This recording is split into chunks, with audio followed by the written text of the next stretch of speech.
I speak to you this morning in an hour of anguish for our nation. Just before 9 p.m. last night, an American Airlines regional jet carrying 60 passengers and 4 crew collided with an Army Black Hawk helicopter carrying 3 military service members over the Potomac River in Washington, D.C., while on final approach to Reagan National Airport. Both aircraft crashed instantly and were immediately submerged into the icy waters of the Potomac. Real tragedy.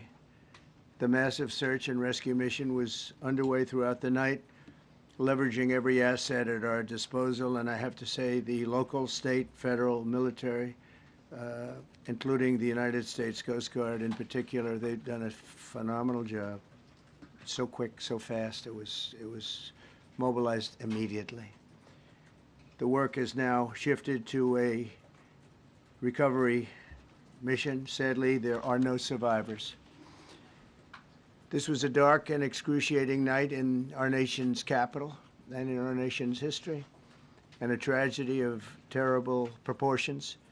As one nation, we grieve for every precious soul that has been taken from us so suddenly, and we are a country of really, we are in mourning.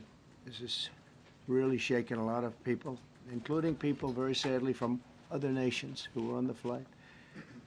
For the family members back in Wichita, Kansas, here in Washington, D.C., and throughout the United States and in Russia, we have a Russia contingent, some very talented people, unfortunately, were on that plane. Very, very, very sorry about that. Whose loved ones were aboard the passenger jet. We can only begin to imagine the agony that you're all feeling. Nothing worse. On behalf of the First Lady, myself, and 340 million Americans, our hearts are shattered alongside yours, and our prayers are with you now and in the days to come. We'll be working very, very diligently in the days to come. We're here for you to wipe away the tears and to offer you our devotion, our love, and our support. There's great support. In moments like this, the differences between Americans fade to nothing compared to the bonds of affection and loyalty that unite us all, both as Americans and even as nations. We are one family, and today we are all heartbroken. We're all searching for answers. That icy, icy Potomac, it was a cold, cold night, cold water. We're all overcome with the grief for many who have so tragically perished, will no longer be with us. Together we take solace in the knowledge that their journey ended not in the cold waters of the Potomac, but in the warm embrace of a loving God. We do not know what led to this crash, but we have some very strong opinions and ideas, and I think we'll probably state those opinions now. Because over the years I've watched as things like this happen, and they say, well, we're always investigating, and then the investigation 3 years later, they announce it. We think we have some pretty good ideas, but we'll find out how this disaster occurred, and we'll ensure that nothing like this ever happens again. The FAA and the NTSB and the U.S. military will be carrying out a systematic and comprehensive investigation. Our new Secretary of Transportation, Sean Duffy, his second day on the job when that happened. It's a rough one. We'll be working tirelessly. He's a great gentleman. The whole group these are great people, and they are working tirelessly to figure out exactly what happened. We will state certain opinions, however. I'm also immediately appointing an acting commissioner to the FAA, Christopher Rocheleau, a 22-year veteran of the agency, highly respected. Christopher, thank you very much. Appreciate it. We must have only the highest standards for those who work in our aviation system. I changed the Obama standards from very mediocre at best to extraordinary. You remember that. Only the highest aptitude, they have to be the highest intellect and psychologically superior people were allowed to qualify for air traffic controllers. That was not so prior to getting there. When I arrived in 2016, I made that change very early on because I always felt this was a job that, and other jobs too, but this was a job that had to be superior intelligence and We didn't really have that, and we had it. And then when I left office and Biden took over, he changed them back to lower than ever before. I put safety first. Obama, Biden, and the Democrats put policy first. And they put politics at a level that nobody's ever seen, because this was the lowest level. Their policy was horrible, and their politics was even worse. So as you know, last week, long before the crash, I signed an executive order restoring our highest standards for air traffic controllers and other important jobs throughout the country. So it was very interesting. About a week ago, almost upon entering office, I signed something last week that was an executive order, very powerful, on restoring the highest standards of air traffic controllers and others, by the way. And my administration will set the highest possible bar for aviation safety. We have to have our smartest people. It doesn't matter what they look like, how they speak, who they are. It matters intellect, talent, the word talent. They have to be talented, naturally talented geniuses. You can't have regular people doing that job. They won't be able to do it.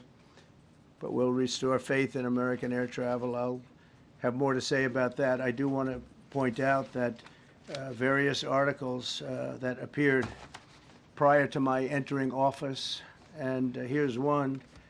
The FAA's diversity push includes focus on hiring people with severe intellectual and psychiatric disabilities.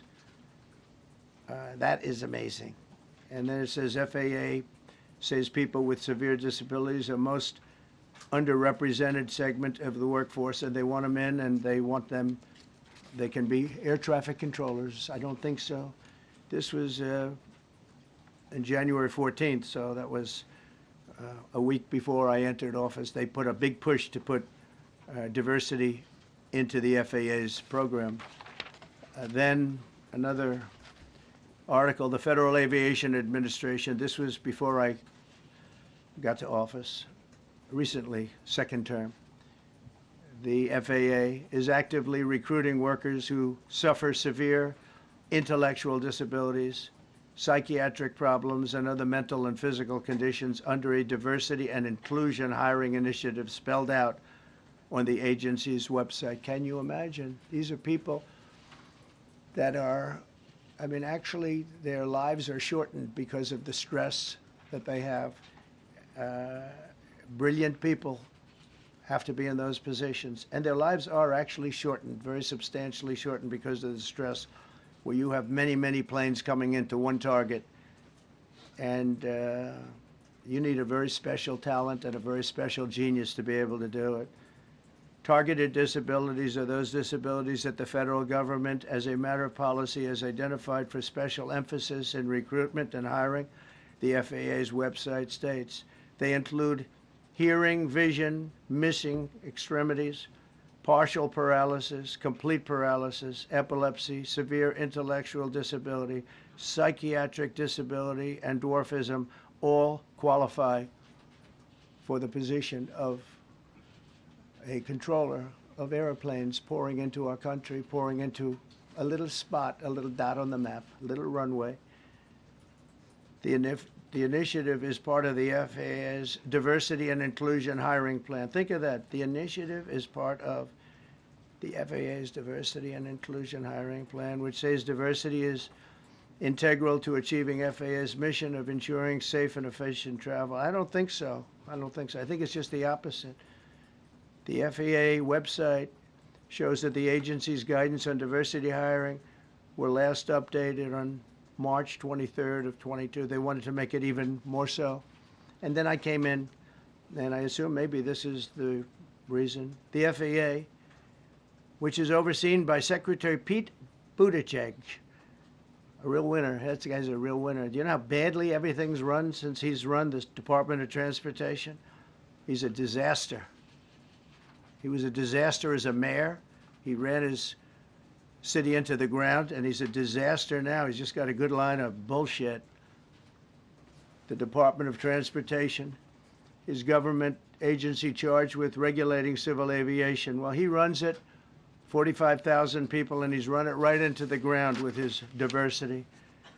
So I had to say that it's terrible. Then it's a group within the FAA, another story, determined that the workforce was too white, that they had concerted efforts to get the administration to change that and to change it immediately. This was in the Obama administration just prior to my getting there. And we took care of African Americans, Hispanic Americans. We took care of everybody at levels that nobody's ever seen before. It's one of the reasons I won. But they actually came out with a directive, too white. And we want the people that are competent. But now we mourn and we pray, and would like to ask all Americans to join me in a moment of silence as we ask God to watch over those who have lost their lives and bring comfort to the loved ones. And I just want to say God bless everyone in this room. This has been a terrible, very short period of time. We'll get to the bottom of it. So we all saw the same thing. We've seen it many times. I've had the honor of hearing tapes. Tapes are scary, very scary tapes. You had a airliner coming in, American Airlines. He was doing everything right. He was on track. He was the same track as everybody else. They came in. It's probably the same track as they've had for 25 years or more. He's coming in the path. And for some reason, he had a helicopter that was at the same height, obviously when they hit, but pretty much the same height, and going at an angle that was unbelievably bad. When the air traffic controller said, "Do you see?" He was talking about, "Do you see him?" But there was very little time left when that was stated. And then also he said, "Follow him in." And then almost immediately after that, seconds after that, there was the crash that took place. Well, you follow him in, that means like everything's fine. Follow him in. You had a pilot problem from the standpoint of the helicopter. I mean, because it was visual. It was a very clear night. It was cold but clear, and clear as you could be. The American Airlines plane had lights blazing. They had all of their landing lights on. I could see it from the Kennedy Center tape. We had a tape up on the Kennedy Center. That seems to be the primary. Thus far, I'm sure we'll see other tapes because it's such an area where there are a lot of cameras looking up into the air, into space. So we'll probably see many other shots of it before too much time goes by. But we had a situation where you had a helicopter that had the ability to stop. I have helicopters. You can stop a helicopter very quickly. It had the ability to go up or down. It had the ability to turn. And the turn it made was not the correct turn, obviously. It did somewhat the opposite of what it was told. We don't know that that would have been the difference because the timing was so tight. It was so little. There was so little time to think. But what you did have is you had vision. The helicopter had vision of the plane because you had vision of it all the way, perfect vision of it all the way from at Kennedy Center where the tape was taken. And for some reason, there weren't adjustments made. Again, you could have slowed down the helicopter substantially. You could have stopped the helicopter. You could have gone up. You could have gone down. You could have gone straight up, straight down. You could have turned. You could have done a million different maneuvers. For some reason, it just kept going and then made a slight turn at the very end, and by that time it was too late.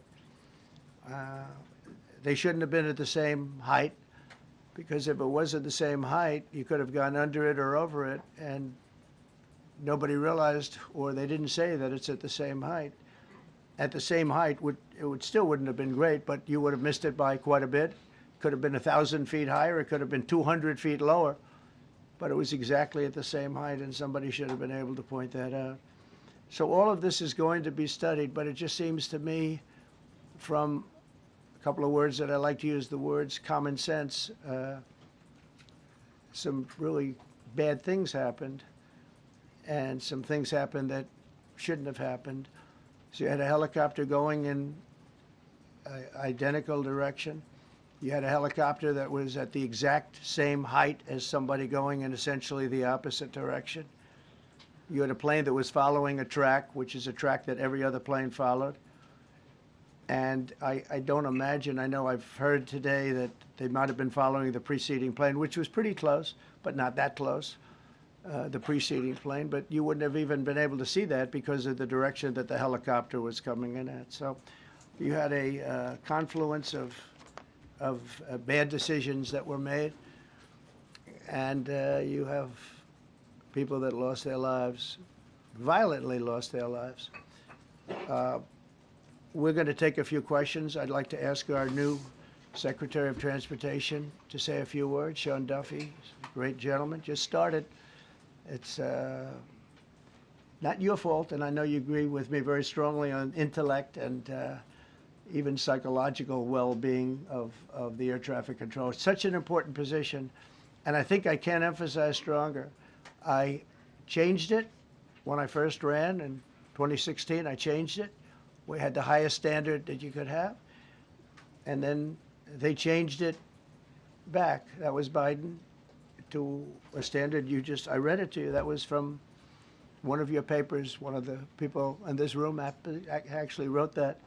And then I changed it back a few days ago. And unfortunately, that was, we'll see. We don't know that necessarily it's even the controller's fault. But one thing we do know, there was a lot of vision, and people should have been able to see that, you know, at what point do you stop? At what point do you say, wow, that plane's getting a little bit close? So this is a tragedy that should not have happened. Hi, I'm Monty Torres with Fox 26 News on YouTube. Thank you for checking out our YouTube channel, where we have loads of great content for you to choose from. And while you're here, why not click on the subscribe button right here? That way you can stay in touch with all the latest breaking news, everything news related within the Central Valley. And thank you for watching.